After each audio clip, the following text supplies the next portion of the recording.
I don't got so much to talk about. I'm here assisting stream as everyone does and writing for Cisco. Yeah, we just wanted to have multiple people on the stream to have different perspectives on the topics that we're going to talk about. And Harrison Gold, I want to Oh, we go into everything, I want to preface this by saying for a lot of these questions, I'll be talking from the perspective of like a let's say a website, team, or organization that is just emerging. Obviously, for selfish reasons, because Esports Guru is a startup and is slowly growing.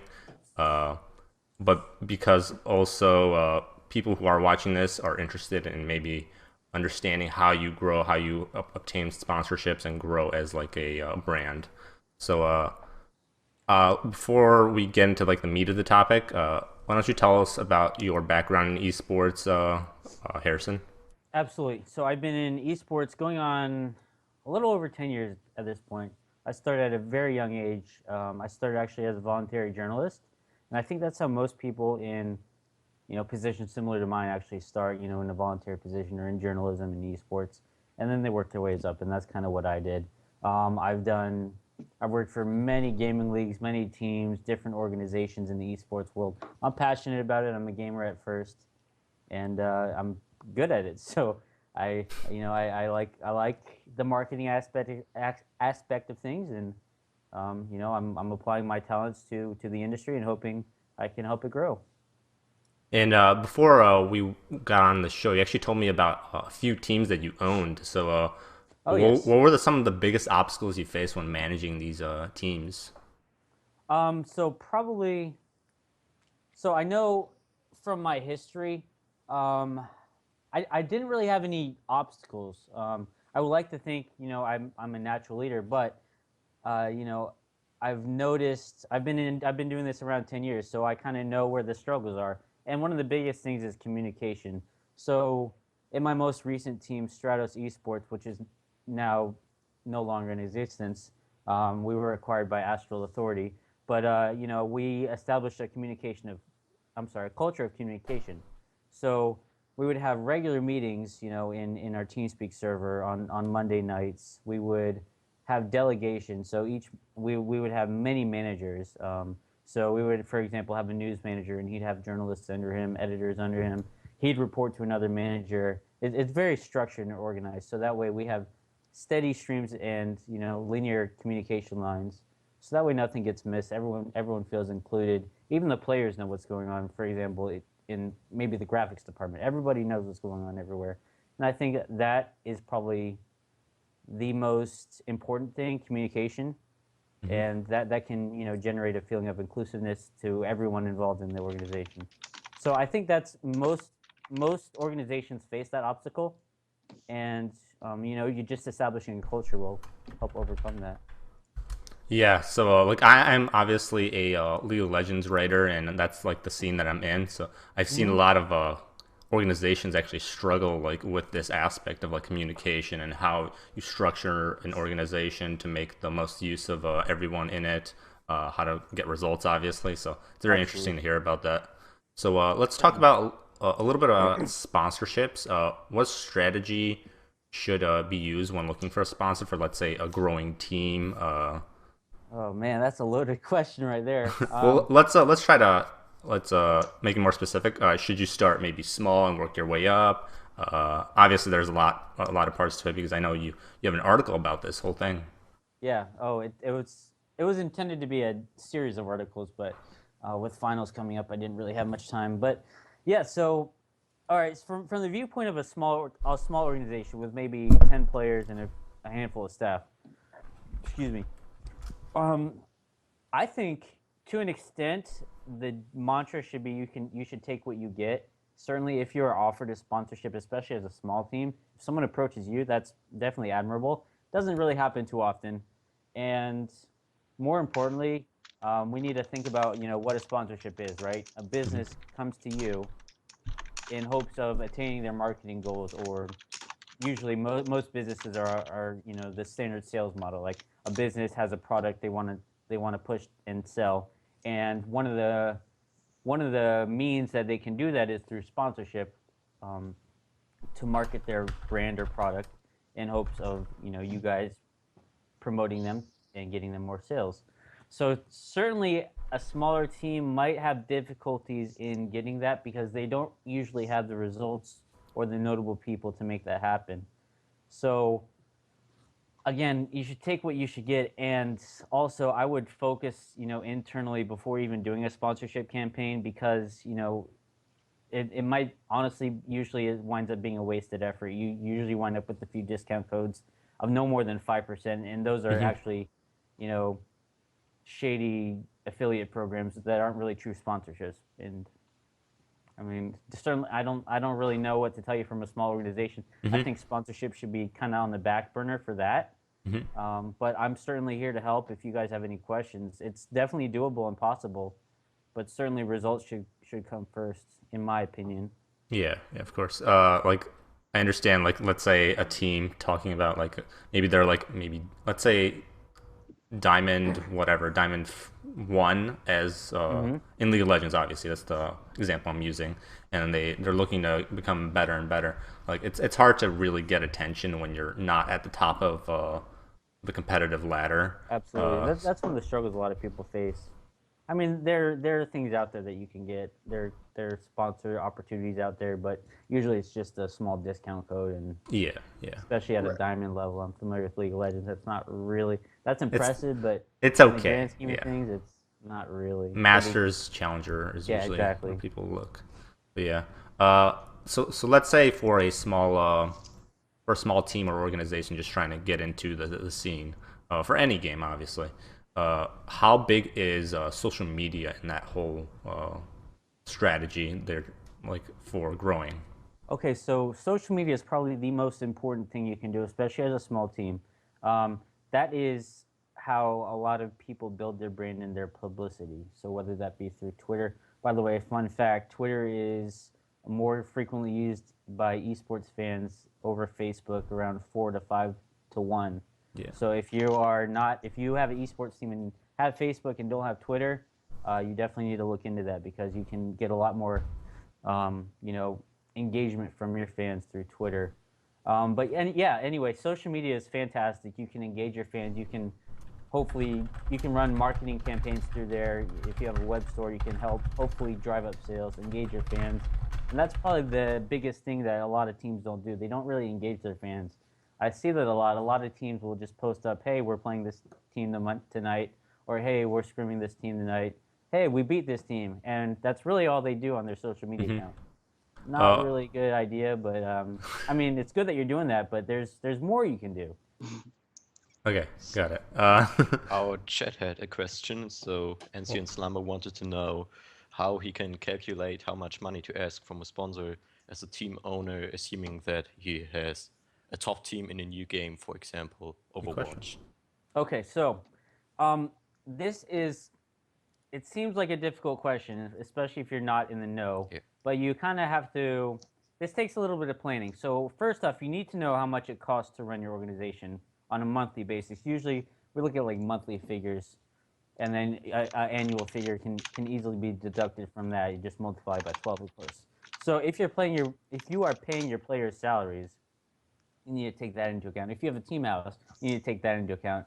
You need to itemize out each expense, put that all together, and you can even throw that in your sponsor deck. Say, hey, this is why we need money. If a sponsor can see exactly what their money's going to, it would make me feel a little safer on the inside to know that my money's secure and it will be invested well. But I would base the model off of that. Of course, you can ask for more to have a little bit of working capital, maybe for travel fees, but you need a I know travel fees are difficult because everyone's coming from different places. Airfares differ, but you can estimate that. So that's how much you should ask. And usually, when approaching sponsors and asking for money, you ask for this much a month. So you say, hey, this is how much it costs per month to operate. So we're going to need I don't know if you should ask the sponsor for the whole thing, but we're gonna need maybe it costs $1,000 just to say to run your team. You can approach your sponsor and say, hey, we need $500 a month from you guys. That would be great, and this is what we'd use it for. We would have another sponsor throw in the other 500, and we'll hopefully do this contract for 12 months or 6 months, and that's how you do it. So yeah, again, just to summarize, you need a to answer that question, you need to figure out how much it costs to actually run your company first, and you can project things like in the future if you go into investments.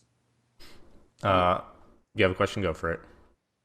Yeah, I was gonna ask because I mean, this is a big thing with smaller teams specifically. You know, they have this hard time. It's almost like a catch-22 with them. With like, well, we can't get sponsors for money, and so thus, we can't operate. So my question to you is this: is everything solely based off of results? Do you feel in esports, and that is how sponsors are going to come, is based off of results, or is there anything that teams can do to maximize their probability of being able to get sponsors? That's a fantastic question. Overwhelming majority of sponsors that approach teams themselves are from results.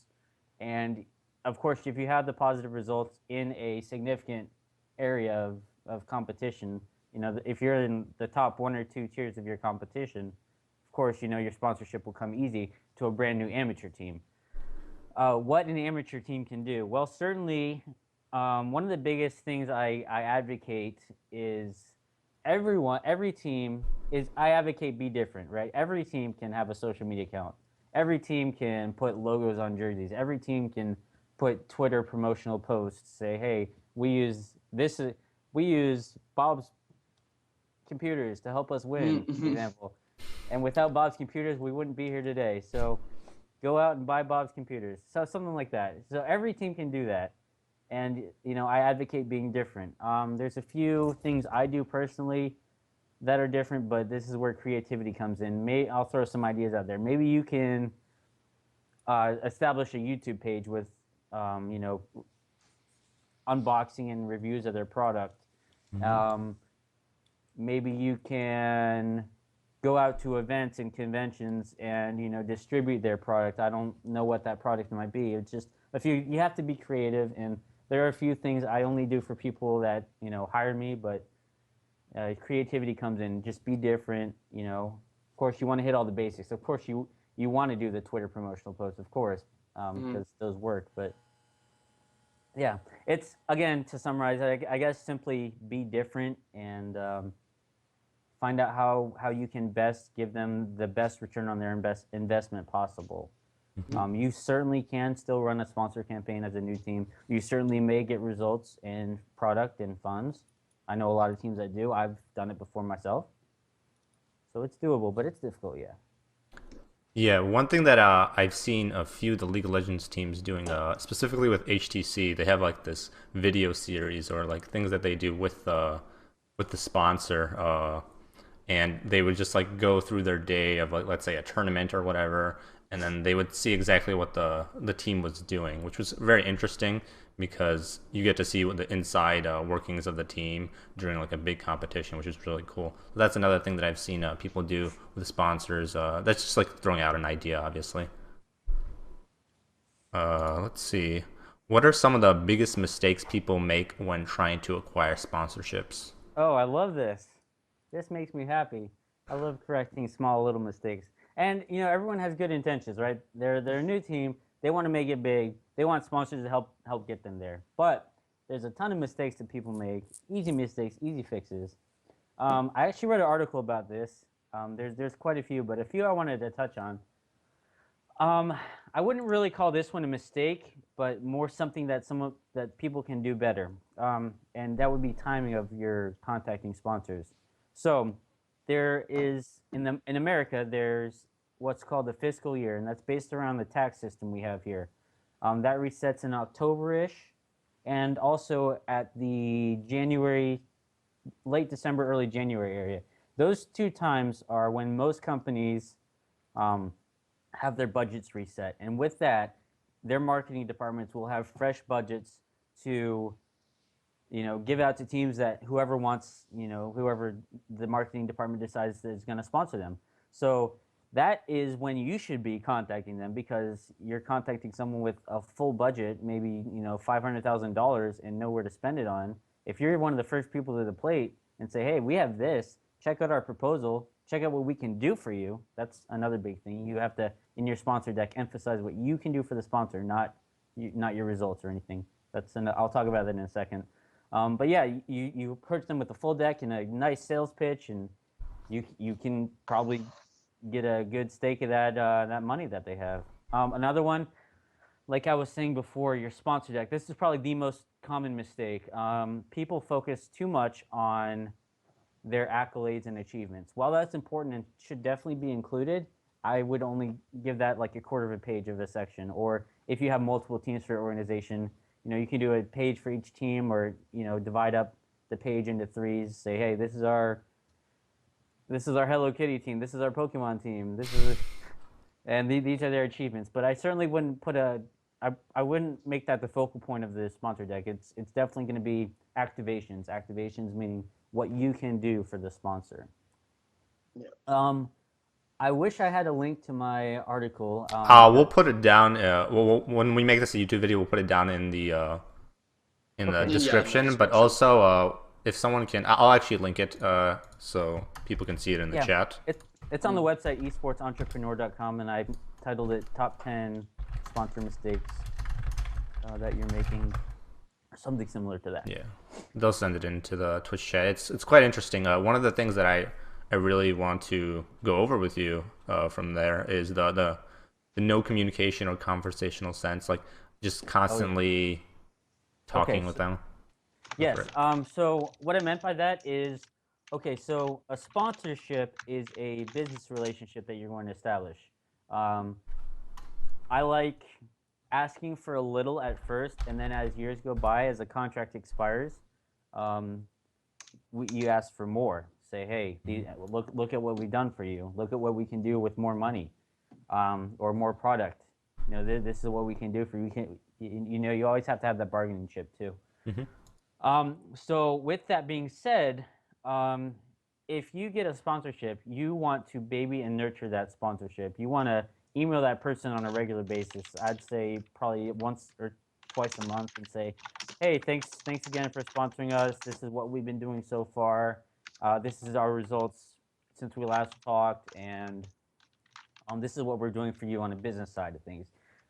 So I like tracking my analytics. I give my sponsors a bi-monthly report. So once every 2 months, I actually make a report for them. And this is why I think I've been so successful. Mm-hmm. This is something that can set you apart. This is one of my little secrets. I make them a report of our numbers. I track how many links, how many times their links have been clicked on the website, and I give that to them and say, hey, with more funding or more giveaways or more products for giveaways, we can probably double this. So if you want to do that, we can definitely make things happen if we renew this contract for another 6 months, and we can improve upon your sales. So that's something to do.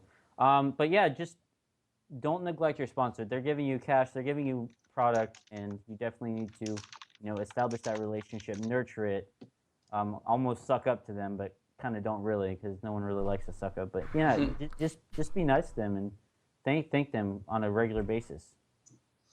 Yeah, that's what I meant by communication. Go ahead. Sorry. No, it's perfectly fine. I didn't mean to cut you off at all. But let me go on about that. Actually, this leads into a good question. Actually, so do you feel like treating I guess more like the sponsorship as or your sponsors as someone who you need to report to at every month? Like, is that a very good thing to do, essentially, to keep up with your sponsors and to keep up your sponsorships? So historically, in my experience, and other people's may be different, sponsor terms last around 6 months. There's usually 6 months and years. And again, that's just my experience. Other people's may be different. But with that, I usually gave them a report once every 2 months. And I would email them at least once a month at a minimum, even if they gave us a discount code, because it's especially if they gave you a discount code. Because if they initially gave you a discount code and you guys are giving them good business, you can, after the sponsor contract is up, or maybe if you didn't sign a contract, after maybe a year or 6 months, you can say, hey, look at what we've done for you. Can we discuss the possibility of increasing our level of sponsorship? So maybe you get a bigger discount, or maybe you get some free product. I think that holds true especially for smaller teams when we're dealing with discounts more than actual tangible product or funds. It's good to start small, and then you can work your way up, build that relationship early. Does that answer your question? Yeah, no. That was perfect. Okay, great. So Ancient Slumber had another question about team and player contracts. Mm-hmm. it's the I've seen question if experience it's in that. normal for the teams to take percentages of the player's stream revenue or even force them to stream. Yes, yes, and yes. Yeah. You, okay? So a contract is a written agreement, and I'm not a lawyer, but I've dealt with contracts a lot. So, to a certain extent, if it's legal and they agree to it through execution or, AKA a signature, you can ask them to do that, and make that part of their tenure or employment under you. So yes, it is normal for organizations to take a cut of streaming revenue. That varies. I don't think it would be reasonable to do more than maximum 20%, and that's even being a little greedy there. I can't really talk numbers because every organization is different, but I would not advocate more than 20% because that's a lot. And to talk on the subject of, I'm sorry, was the second part force players to stream? Yes. Yeah. Yeah. That's also something that's doable in a contract, and it happens quite frequently. So yes and yes. Not so much with smaller teams, but especially with larger teams. Okay. And adding there are also contracts with the teams and streaming platforms. Do you have anything to say to this? Because some clubs just partner, for example, with Twitch and don't allow their players to Or stream on Zubu. other sites. Mm-hmm. Yeah. So I'm familiar with this structure and model. So it's really going to depend on personal preference. Usually, if you're getting an offer from either Twitch or Zubu, you're getting an offer from the other one too. So at that point, you're going to want to take either, okay, do I need the money? Do I want to do this for the money? Or do I want to go with what I think is a better platform, whether that be Twitch or Zubu? So, I mean, both are credible and good streaming platforms. It's going to be up to you for that one based upon, their offers and what you personally want for your team or as a player for your team. So it's up to you. I mean, it depends. Okay. Okay. But again, especially if you're a small organization, someone's offering you money, I would take that. Be careful with the contract. Be careful. Yeah. They can get you. Yeah, of course. One thing I want to touch on was I don't know if you're familiar with how sponsorships work in Europe, but the common narrative that people use is that sponsorship in the U.S. or North America in general is just much more well established and understood as compared to Europe, and that's actually part of the reason. Like it's in League of Legends, people say that people are coming over to North America because that's where the money is, that's where the sponsorship is. Do you have anything to add to that? I can agree with that statement. There's a big team called Renegades that just moved into Las Vegas, and I think they're playing out of a hotel, if I'm correct. Really? No. I may be wrong on that one, but I know they moved from. I know they moved to Vegas, so that's nice. So yeah, I can definitely agree. Historically and statistically, most of the money is in America. I haven't personally dealt with Europe, so I'm not gonna make something up. I really don't know. I can't really answer that question well enough.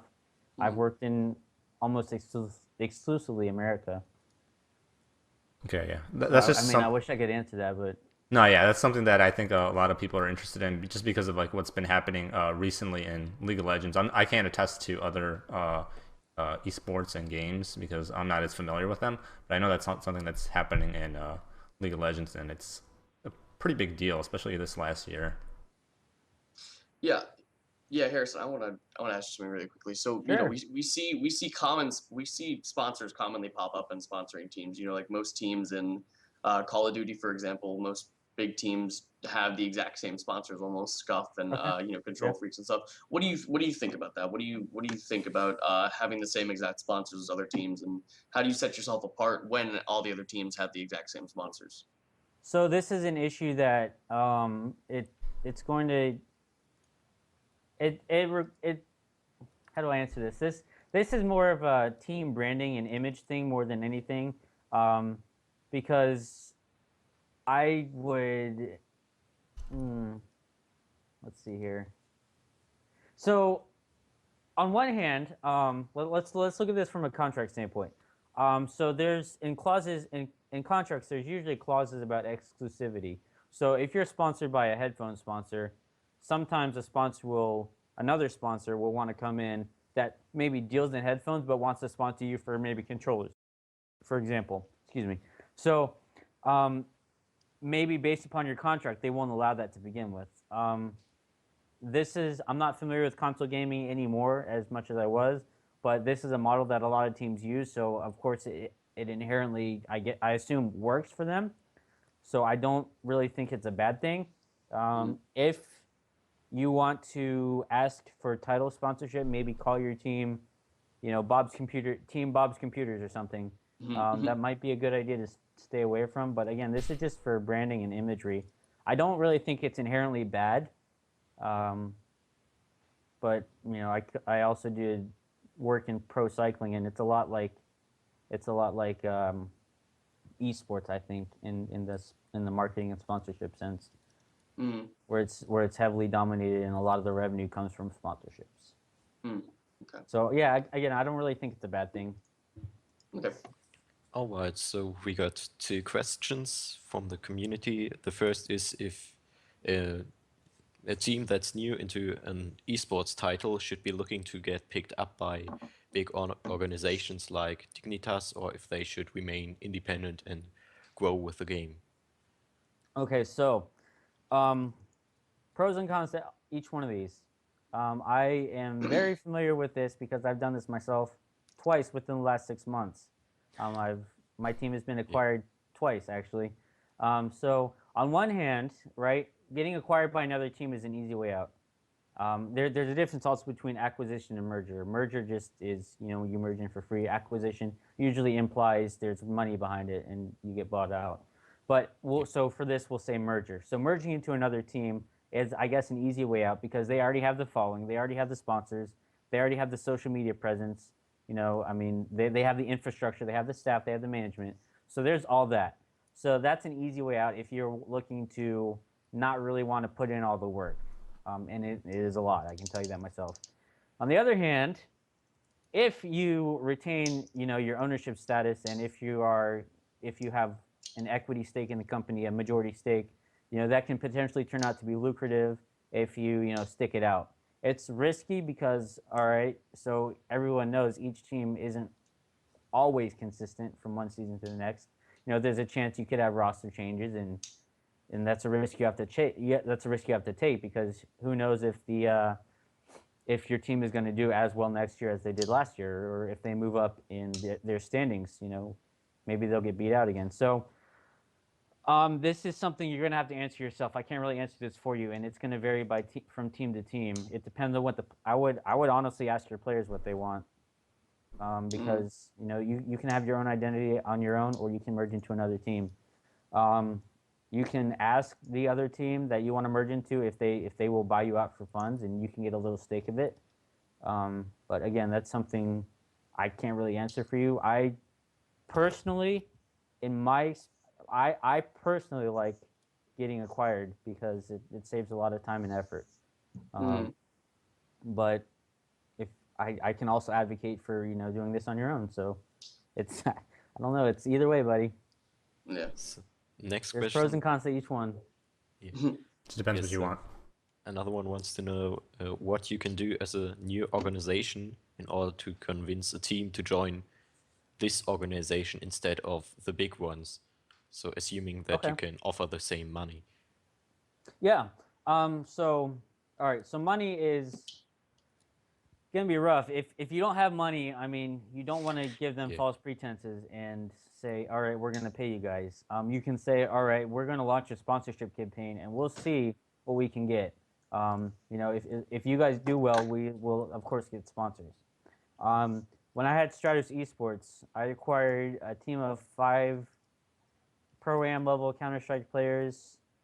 Same thing with Dota, and now our Dota team's doing amazing. And the Counter-Strike team too. They're doing well, but they're on another team too. So yeah, you can. With what I did in Stratos, I had a lot of staff, and I set up the organization first before I went and tried to acquire teams. So I said, hey, we have a professional staff. We have marketing people. We have social media people. We have HR people, graphics, all this stuff, and we're ready for you guys to join. We'll handle everything for you guys. All you need to do is just play the game, and we have a coach for you and a manager for you. So that was what I did. I set up the infrastructure first, and then I said, hey, if you guys come in, look at what we got for you. We can do all this. We're about to launch a sponsorship campaign, and of course, we're a new team, so we're probably not going to get a lot of good results, but if you stay with us, we will in your next season, and especially if they put up the good results.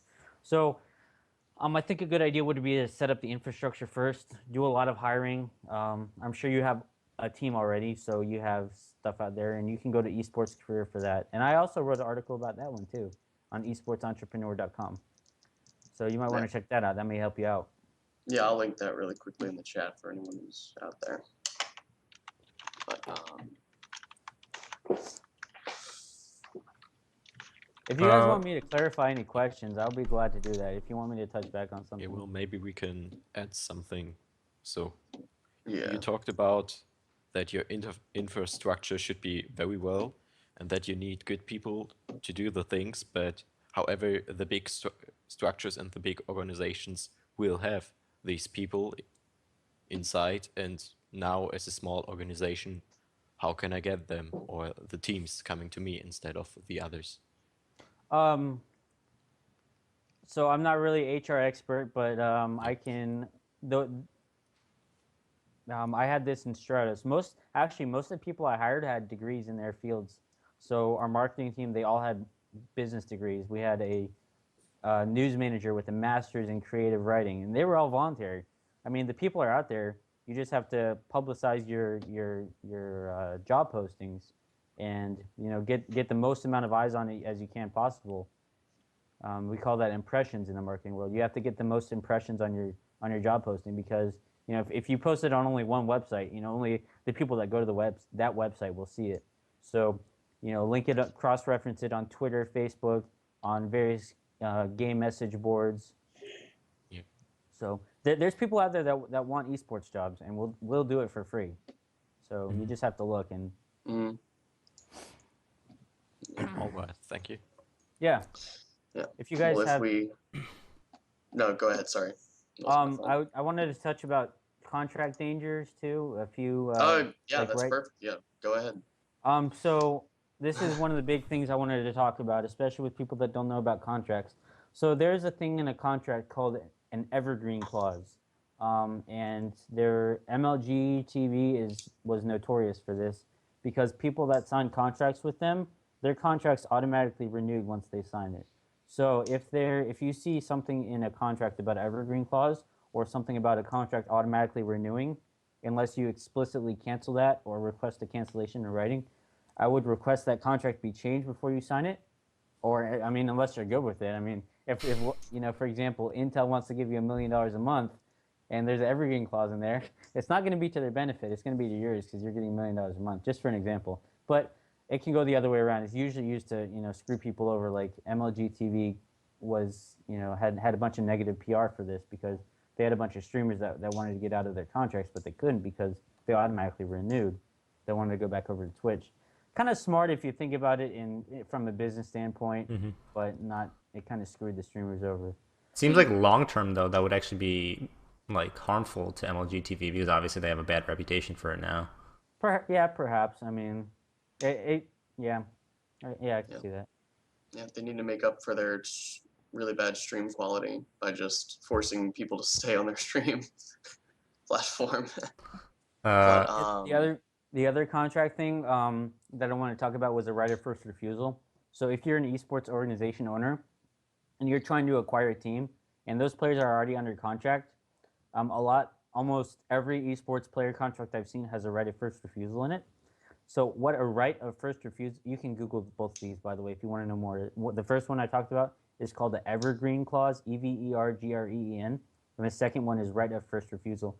So the right of first refusal, if you go up to a player that's already under contract and you want to bring him onto your team, and you want to give him $500 just to come onto your team, for example, if he's already under contract and his contract is active, he has to go to his manager or representative and say, hey, I was approached by this guy for $500. and to buy out my contract, for example. And if and for him, his current team has the right to refuse first that offer, and with that they'll say, okay, we'll pay you $500 to stay, so screw that guy, and you're gonna stay with us. We'll give you what he was offering. So it's kind of like a price match option at Best Buy, if you will. Mm-hmm. So that's the other thing you have to be careful of. If you're trying to do things on the down low, I would just ask them, hey, when does your contract expire? Usually most people can tell you that. And also, it's usually common sense, usually around the end of the season. So around now, if you're looking for players, I think now's a good time to do it. Anyway, that was the two things I wanted to tell you guys. Mm-hmm. No, yeah, these are things that are very important, especially for like players or looking to go into esports. That actually brings me to my next question, which is, what do you think? What do you think about the dynamic between, I guess, the power that players have and the power that I guess esports organizations or management have? A lot of people think, or at least they believe, players don't have as much say in the matter because oftentimes, I don't know, they get abused or like they get taken advantage of, I guess is the better word. I mean, it's true to an extent. The way a lot of these contracts are is that they don't really benefit the player in much of any way. And also,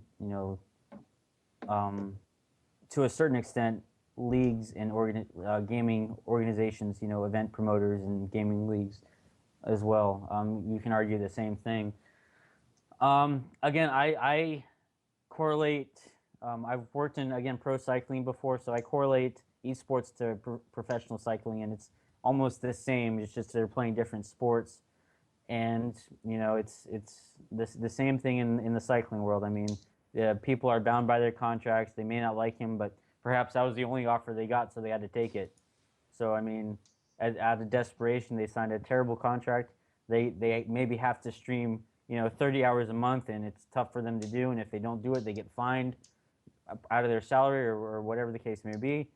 So I mean, it's kind of, on one hand, it's the player's fault for signing that contract. Yeah. On the other hand, maybe that was the only contract they could get, and well, for them, I can say you need to up your performance then. Yeah. So be better next season. So another question is, what do you say to free positions in esports, like that teams don't pay their jobs, even so that might be good positions, like writers are in most of the cases not paid, and some people complain about it. So what do you say?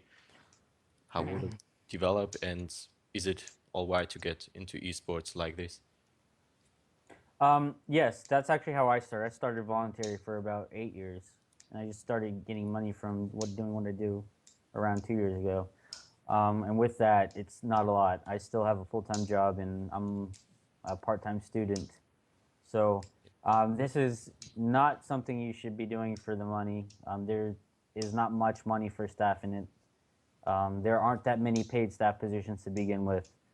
And ultimately, what it boils down to is sustainability. The money usually goes to the players out of the team, and with that, the player's salary, travel, lodging, their equipment, so things like that. I mean, it's just not sustainable usually to pay staff, even for top level organizations. I know I can probably fill up both of my hands with naming organizations that have the majority of their staff as volunteer level. Of course, it'd be nice for everyone to get paid, but it's not sustainable, right? If a team has a budget of $5,000 a month and they have 50 staff and all of them want money, it's not doable. Even if they have 10 staff, it's still not doable because a lot of players need salaries. So I'm sorry, but I don't think esports right now is currently at that level where the funds are there. But I think we can get there in 2016. I think 2016 is the year of legitimizing esports with a lot of investors. So I actually have something to add to this, because especially if you're starting out and you want to get paid as like a volunteer writer, you can't really expect that, especially in esports. As you get better, and obviously as you become more experienced as a writer, your value on the market will increase. So it's a very competitive market with esports growing more and more. you can't expect to get paid. Yeah, I But agree. And again, it's not. I don't even think the industry's at that level yet. It's getting there, and it will be there yeah, within it's growing very no more fast. than 5 years. It will be at that level. Mhm. I think you're going to see a lot of investors and venture capitalists doing esports in 2016 and 17. So with that will come a lot of money, and potentially the salary you're looking for. But I don't know so much about journalists. Even I mean, I'm sorry. I was a journalist for 2 years, Mhm. so I know, and I still do some articles. But it's tough, man. Uh, since we were just talking about like the growth of esports over the next few years, something that I'd been interested in is the participation of non-endemic sponsors, and by non-endemic I Oh mean yeah, yeah. sponsors that aren't specifically related to gaming or computers, so like Razer, Alienware, stuff like that. Uh, when do you think they're gonna come into like the market in mass? Because I don't know if I can really say this is like a comparable not an analogy, but just comparable is in Korea, obviously like SK Telecom and Samsung and those really big organizations sponsor teams. When do you think that's gonna come into play in like let's say North America and Europe? Yeah. No, yeah, in mass, around 2017, I predict. I think we'll start to see it, trickle in 2016. We already have some. For example, the Cloud9 team has cell phone sponsors along with TSM and Liquid. Yeah. Mm. They have HTC. Coca-Cola is involved in the League of Legends scene. It's very, very popular in Korea and Asia, and it's getting there in America. But I usually that's the result of either a successful marketing campaigns and sales pitches, or b people in executive positions that are fans of the esports world. So we're getting there. It's not at that point yet. Even a few Fortune 5. I, you know, I know of a few Fortune 500 companies that have turned it down, saying that the industry is not big enough. But Mhm. with the numbers that are going to come out and the 2015 numbers that are already coming out, it's proving to be more viewership than a few pro sports events that are televised on Yeah, primetime television. So yeah. Yeah. it'll get there. Just take it. I think it'll just take another year or two, and we'll get Mm. there. Yeah. When do you think organizations will start creating their own ad ops team to provide custom ads on their stream sites and other places, or do you think that will ever happen? Advertising. Yeah, ad ops teams. So teams Um, performing with ads and online advertisement Okay, for yes, waiting. okay, gotcha. So if your team has a marketing department, that you can put that under them. Um, I definitely advocate for teams to have marketing people that know what they're doing. Maybe that's just personal bias, but that's something you can do, and that's something that's already being done now. As far as professionals for advertising executives or professionals, I think that once the money starts coming in, and people will, esports will get more mainstream with non-endemic sponsors. I think that advertising will become more lucrative and uh, become a bigger interest than it presently is. But until then, I don't really see that as a position. I see it, something maybe a marketing person can do as a small project, but as an Mhm. actual dedicated position, if that's what you're asking, I don't really see that. Maybe for a Division 1 team like a Liquid or a Fnatic, yes, but for the majority of teams, I don't see that. Yeah, yeah, I'd like to touch something also because you were talking about venture capitalists and such coming in for the next Mm-hmm. few years. Do you think that it would be more reliable to invest in a team if you're going to invest in something, or would you point venture capitalists in the way of investing in an organization, as such as we have Mark Cuban just invested in Unicorn, the Okay. uh, the betting Yes, I site, follow. as opposed to investing in maybe, let's say, Cloud9.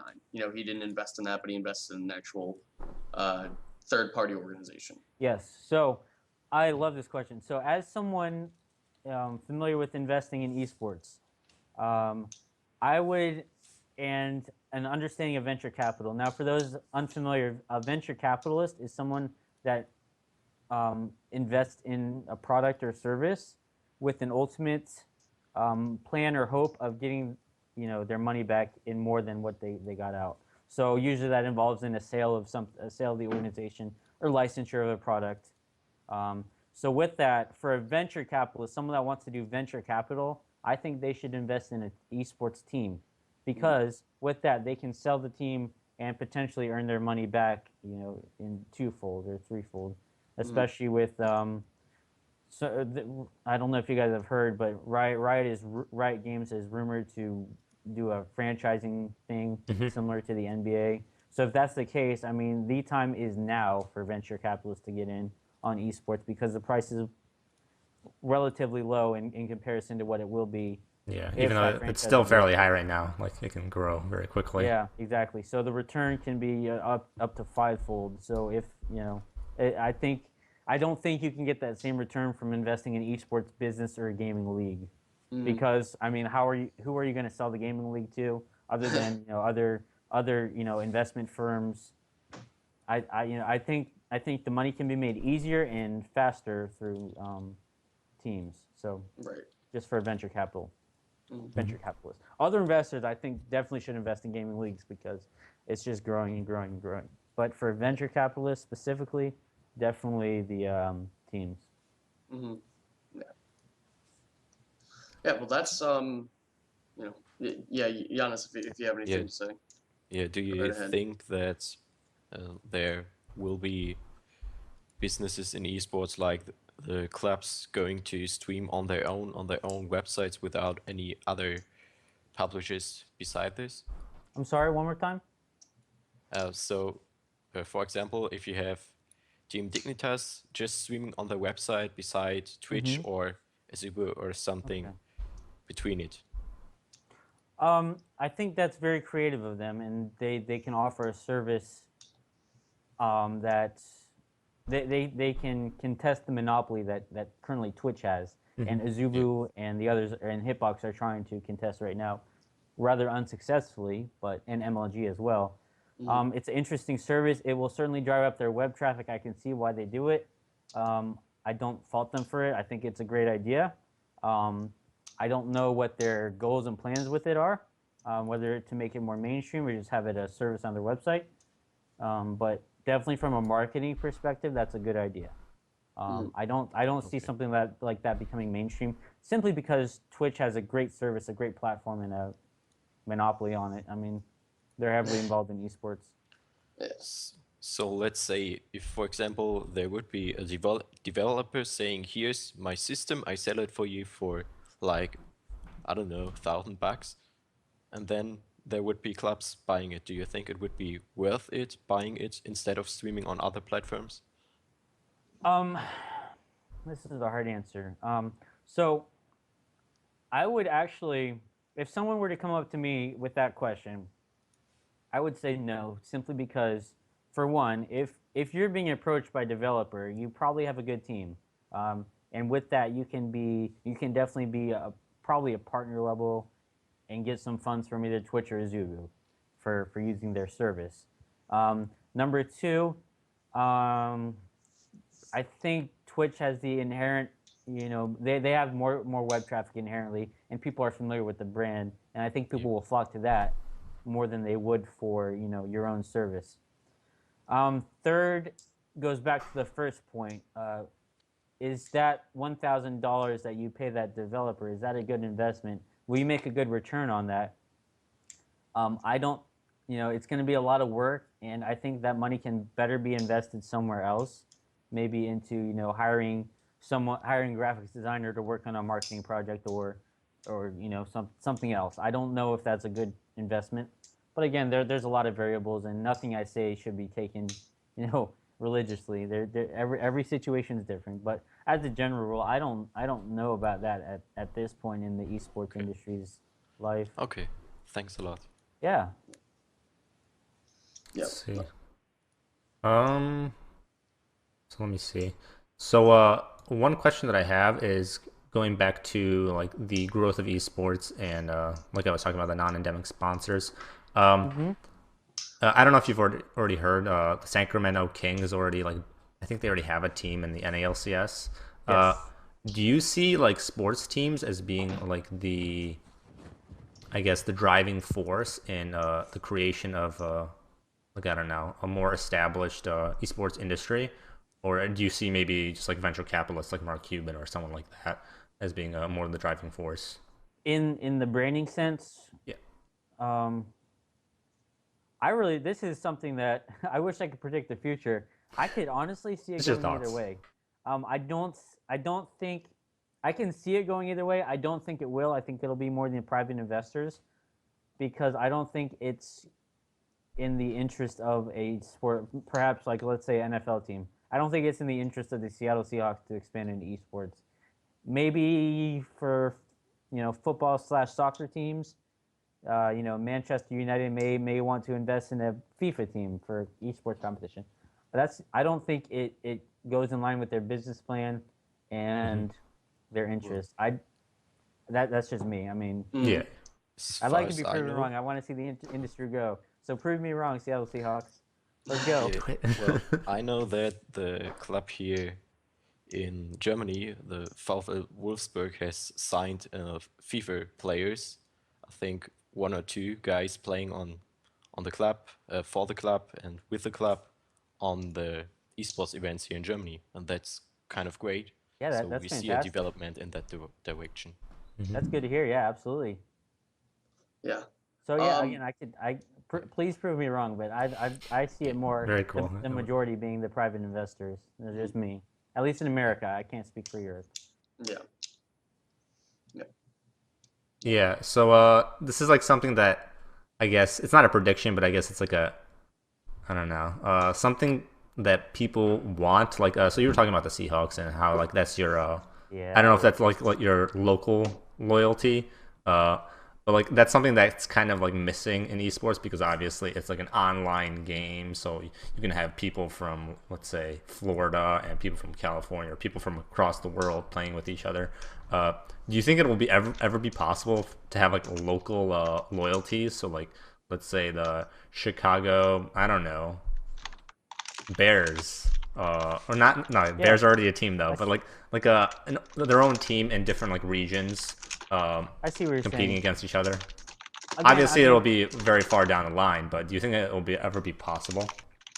So yeah, again, I mean, esports is a lot like professional cycling, bike riding, bike racing teams like think Tour de France. A lot of teams are from various parts of the world, and they don't really have homes, but they have a strong fan base because of the individuals on those teams, or simply because of the country nationality that they're from.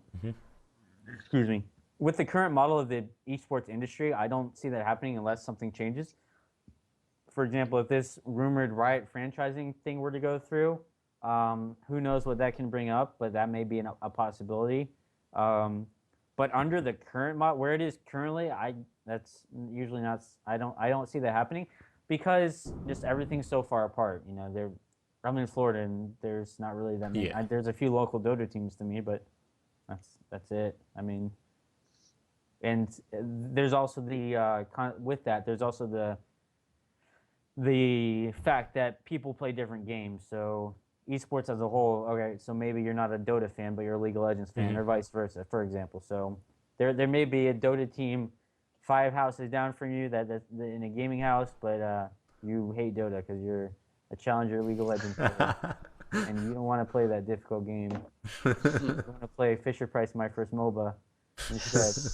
Sorry, I'm really harping on League of Legends, aren't I? You understand. You understand the struggles. All right. I am a little like biased. Everyone has their biases. It's fine. Yeah. My Dota guys are watching. I did that for you. One tear streaming down their face. Yeah. Yeah, no, me and Jenna's all love League of Legends. So Yeah, pretty I'm a much little- laugh. yeah, it's my whole life. You're right, Jenna. I actually play League of Legends more than Dota, but that's me. I'm a fan of both, so I can't really choose sides There you really. go. That's a good Like answer. That's what I could say. I really am. I like both. There you go, Emil. But yeah. Andrew. Eating trees to heal is not. So Anyone have cool. any more questions about sponsorship or PR Any or viewers? social media? Do you have any viewers questions? Yeah, I mean, if any people in the for you. chat have questions, definitely go ahead and please offer them up. Free advice. free advice. Yeah. Usually I charge quite a bit for this type of thing, Thank you. but I'll also do it for you. I'm not going to do anything for you this time, but I'll answer your questions. Right. No. Yeah. No. I Okay. mean, Let I me think we see. asked most of our questions that we have. We had All right, predisposed. just let me know if you guys see any in chat. I'm looking at some other stuff. I was looking. Let's go back to, we already touched on this, but social media. Let's say for a growing team, let's use the example of us, Esports Guru, growing as a website. What would you focus on the most? I know you touched on Twitter being like the best for kind of Yes. getting your word out. In esports, yes, Twitter is the best. Is the best social media channel. That's the word I'm looking for. And what would you, I guess, focus on? Because, like, I mean, everyone does different things to kind of try to get followers or grow their brand. What would you recommend doing to grow in that sense? Easy answer: giveaways. Giveaways are the most successful.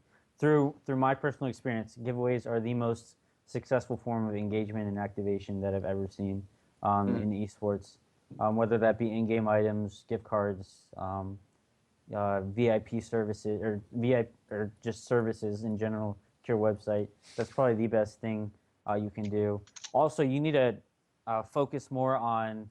I'm just saying in general, not esports guru. I'm just saying in general. Most teams need to focus more on engaging their fans. Whether you need to step back and take a step back from your current social media page and take a look at your posts and see how you can improve upon them to get more people engaged in participating. I wouldn't do that in the form of questions, posting questions on Twitter, because that just look terrible if you ask a question and no one answers. But How about a poll? a poll will work. Yeah, polls are great forms of engagement that gets Yeah, people on your very quick. page and gets them doing things. Gets clicks on your page, which is what you want. Yeah. Yeah, I think that's all we have really for right now. Well, one more Unless you question. have anything else. Giannis, do you want to ask it or? Well, yeah, I gotta look for it. We got another question from the community here. It's a bit off topic. What would you say are the things most important to be planning doing to start an esports team? Starting an esports team, all right, so you need people that know what they're doing, for sure. course. It goes without saying. If, for example, if you want to start a Smite team and you don't know anything about Smite, I would go to Esports Career and put a listing up for a Smite manager, someone that you can delegate everything off to, and say, hey, you handle Smite, I'm going to handle the rest of the team, and that's probably a good start. Hiring a game manager for a specific game to handle all the logistics, recruiting, termination is a fantastic start for you. That's probably the best first step. Next step, I would probably find a website, set up a social media channel, and from there it'd be a matter. It depends on how fast you scale and what your results are, but it's going to be a matter of just scaling appropriately and with the right amount of people. You can throw up, if you reference my esports career article, esports entrepreneur article about hiring, you should probably set up an organizational chart as well of how you want your organization to look like. You can even use mine. I put my old teams up there, and our team was quite small. We only had 3 teams, but look at how many staff we had. We had nearly 15 staff. So it ran like a well-oiled machine. Set up meetings, set up a TeamSpeak server, or Discord or Skype, whatever you want to use. So just lay out the infrastructure first. Anything you could think of for the infrastructure. So, and ongoing with this, how do you find loyalties? So there are a lot of people coming up in teams going for 2 weeks, maybe just 2 days, and even if you're very successful, they leave you. As So far as players how or staff? yeah, you know? yep. Well, both. He Both asked players and for staff. players and staff. It's like on both sides that they come in and go out. Okay, well, we'll start with staff. First off, you want to have a positive culture. You don't want to be known as, a rude boss or, someone that micromanages. So you need to give people tasks and let them do their task and report back to you when they're done. You can check in with status updates, but don't pester them. Let them do their job. You hired them to do a job, let them do it. I would stay away from, asking them on a regular basis how things are going. If they don't perform their job well, then all right, then they don't perform their job well and they can't do their job, so they shouldn't work for you anymore.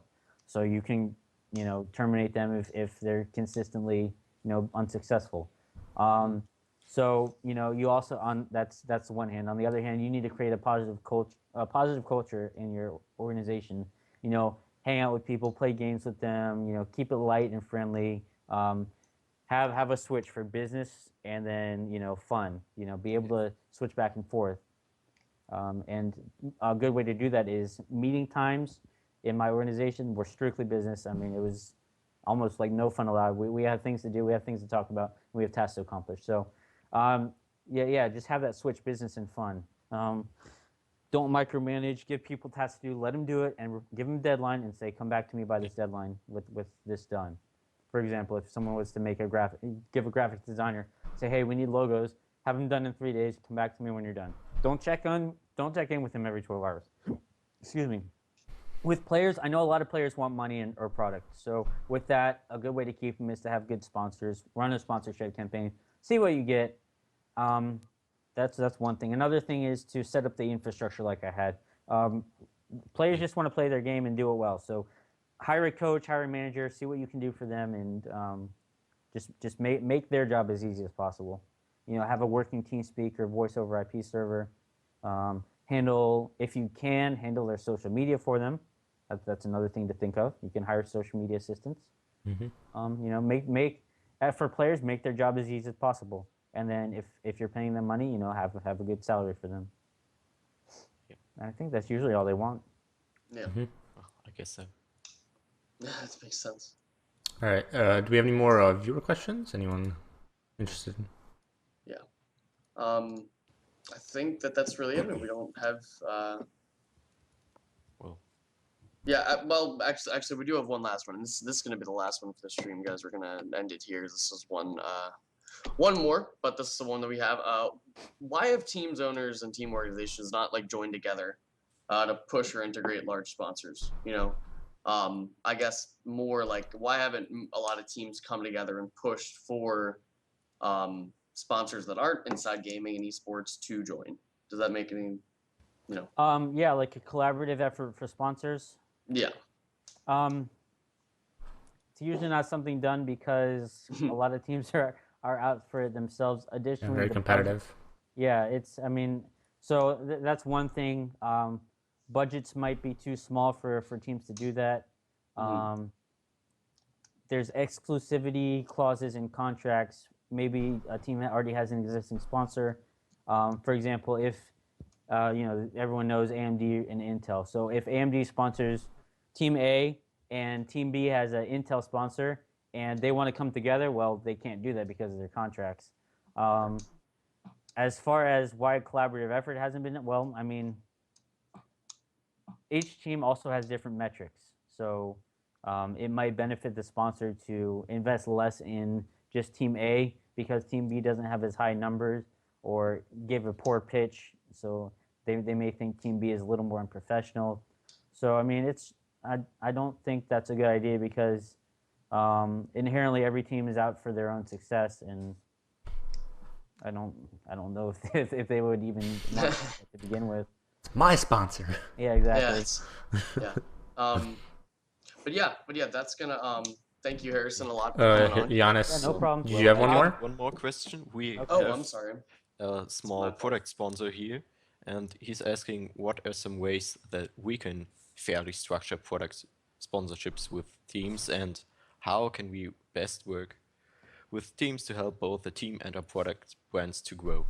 Fantastic. I love working with businesses. I used to do this a lot, and it's a struggle. So ultimately, you have to look at what your marketing goals are, right? Of course, if you're in the business of products, your model is going to be that you want sales. You want to drive sales up, and hopefully through sponsorships. All right. So first off, do you have enough product to give away that you'll still maintain a good inventory? So you don't want to give away too much product and have that hamper your inventory. Second, have you done a sponsorship campaign before, and have you got a good return on that investment? Did you actually get sales from it? And if not, well, why is that? Why is that the case? Maybe the team didn't activate upon your agreements or activate upon the sponsorship well enough.